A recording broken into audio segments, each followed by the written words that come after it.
आज़ाद कश्मीर में इंतखाबी अमल का आगाज़ हो चुका है और आज जो BBC उर्दू की रिपोर्ट है कम से कम उससे ये चीज़ ज़ाहिर होती है कि जो वोटर्स टर्नआउट है वो काफ़ी कम है क्योंकि वहाँ जो एक्शन कमेटी है वो इस सारे मामले में अलग थलग खड़ी है, तो उसका असर तो यकीनन इंतखाबी अमल के ऊपर आना था, जिसकी रिफ्लेक्शन आज नज़र भी आती है। अभी नताइज आना शुरू होंगे तो हमें पता चलेगा कि किसकी पार्टी की क्या पोजीशन है। अभी मीरपुर के अंदर जो 13 नशिस्तें हैं उसके ऊपर आज पहला मरहला इंतखाबात का वो चल रहा है। दूसरी तरफ इंडियन जो डिफेंस मिनिस्टर हैं राजनाथ सिंह, उनका वक्तन फ़वक्तन पाकिस्तान के हवाले से इंतहाई तल्ख और जहर आलूद किस्म का रवैया पाकिस्तान के ख़िलाफ़ जो है वो झलकता हुआ हमें नज़र आता है। उसमें आज एक मज़ीद इजाफा हुआ और एक मज़ीद धमकी अमेज़ बयान उन्होंने पाकिस्तान के ख़िलाफ़ दोबारा दाग दिया। जब से पाकिस्तान और इंडिया के दरमियान ये मई वाला मार्का है जिसमें अल्लाह ताला ने पाकिस्तान को बहुत बड़ी कामयाबी से नवाजा और पाकिस्तानी फ़ज़ाइया ने इंडिया के वो तैयारे मार गिराए जिसके लिए मोदी साहब को बड़ा नाज था कि राफेल होंगे तो हम पाकिस्तान को तो खड़ा ही नहीं होने देंगे,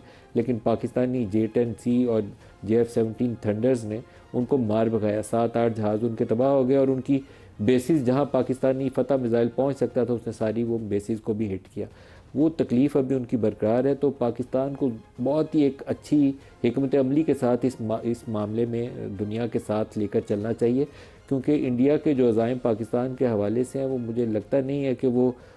उस शिकस्त को अभी तक कबूल कर पाया है और उसका कोई ना कोई तरीका निकालेगा कि पाकिस्तान को जहां उसको मौका मिले नुकसान पहुंचाने की कोशिश करे। उसकी एक झलक तो हमें बलूचिस्तान और KP के हालात में नज़र आती है कि कहीं वो BLA की मदद से पाकिस्तानी इलाकों में दहशत गर्दी करता है, कहीं TTP की मदद से पाकिस्तानी इलाकों में दहशत गर्दी करता है और अफगान सॉइल को इस्तेमाल करता है पाकिस्तानी इलाकों में खून रेजी फैलाने के लिए। लेकिन खुली जंग जो है उसको भी कभी रूल आउट नहीं करना चाहिए। वो जो उसको मार पीटी हुई है मई के अंदर, उस मार का बदला लेने के लिए वो दोबारा कोई ना कोई रास्ता ढूंढेगा और पाकिस्तान को उसकी तैयारी बहुत अच्छे से कर लेनी चाहिए। नेतन्याहू वो जा रहे हैं अमेरिका के दौरे के ऊपर और नेतन्याहू ने अमेरिका के साथ वो किया है जो शायद कोई भी उसका बड़े से बड़ा दुश्मन, कोल्ड वॉर ईरा में देखें तो सोवियत यूनियन और अमेरिका दोनों आपस में एक दूसरे को तोड़ने के लिए या कमज़ोर करने के लिए कोई ना कोई हथियार जो है इस्तेमाल कर रहे होते थे, कुछ नया तरीका ढूंढते थे।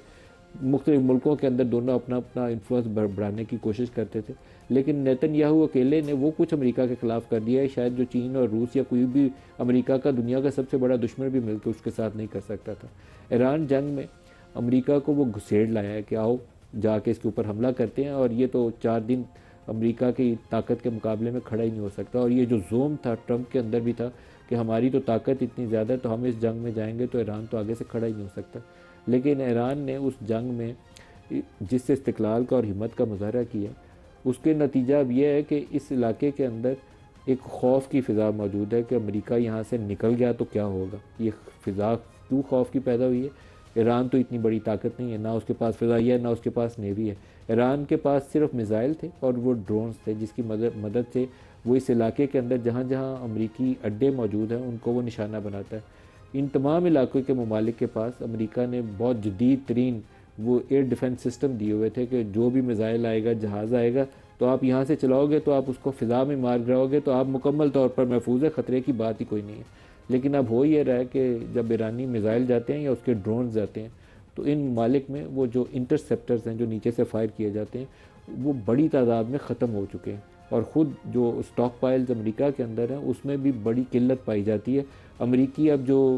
उनके थिंक टैंक्स हैं और जो अमरीकी मीडिया रिपोर्ट ये कर रहा है कि इस सिचुएशन में अगर चीन ये फैसला करता है कि हमने ताइवान पे कब्ज़ा कर लेना है या रूस ये फैसला करता है कि हम यूक्रेन के ऊपर एक बड़ा हमला करते हैं, और ये जो यूरोप और अमेरिका ने पिछले 3-4 साल से नाक में दम किया हुआ था अब इनको मार भगाते हैं यहाँ से, तो अमेरिका भी इस पोजीशन में नहीं है कि रूस का या चीन का या दोनों का अगर उसको मुकाबला करना पड़ जाए तो अपने हलीफ जो साथी हैं उसको उनकी मदद कर सके या ख़ुद इंटरफेयर कर सके, क्योंकि स्टॉक पाइल्स अमेरिका के अंदर भी कम हो गए। इस इलाके के अंदर जितने उसने वो मिसाइल सिस्टम लगाए हुए थे, रडार सिस्टम लगाए हुए थे, ईरान उनको हिट कर रहा है, एट विल हिट कर रहा है। वो ड्रोन जाता है, उसका शायद ड्रोन 20-25 हज़ार 30 हज़ार डॉलर का है, वो उसके मुकाबले में $1 मिलियन का मिसाइल फायर करते हैं, लेकिन वो मिसाइल फायर कर करके अब स्टॉक पाइल इतने डिप्लीट हो चुके हैं कि वो उसको अब सोचते हैं कि आज चलाएं या आज इस मिसाइल को गिर जाने दें और किसी जगह पे नुकसान होता है तो उसको बर्दाश्त कर लें। तो ऐसी सिचुएशन में बड़ी जंगें खोलना आसान नहीं होता, और ईरान को अगर सब्र वो अपना बरकरार रखने में महीना 2 महीने और कायम रहता है